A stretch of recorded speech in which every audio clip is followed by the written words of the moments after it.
Do we know, dear friends, that bone marrow transplant can be curative for thalassemia, sickle cell, immunodeficiencies, neuroblastomas, blood cancers, multiple myeloma, aplastic anemia, with various success rate anywhere between ranging from 60 to 80, 90% in today's world. Generally, it was done first with matched siblings, but in a shrinking world, we don't have brothers and sisters. No worry, but we'll always have our parents or siblings which are half-match in nature, which is called half-match transplant. And another thing with the ethnicities where people can donate their stem cells or can register into various registries could be a match unrelated donor transplant. So these three type of transplants can happen.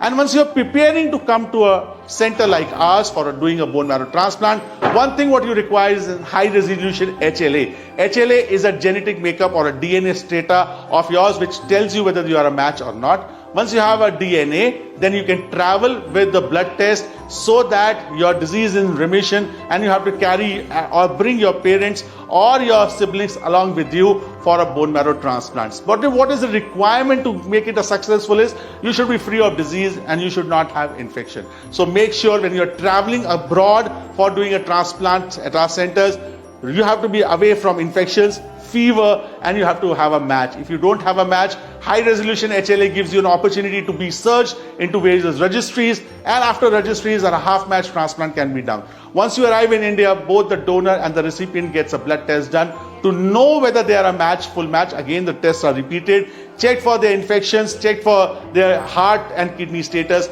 and once that is through, you are admitted for various timelines for 25 days. Myeloma for 14 days, allogeneic transplant, sibling or half match for 30 days, and then you have to remain in India for 3 months, where you have to get the blood test done every week to know how the cyclosporin levels are or how the CMV, which is an infection, is taking place inside of you or not. And after 3 months, generally the medications are stopped and the patient can go back to their various countries. This is the happy situation in which you get a bone marrow transplant, which is almost a 3-month process.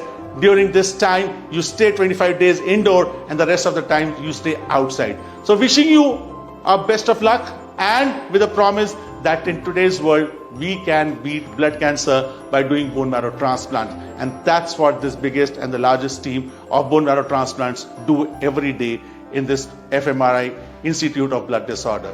Thank you.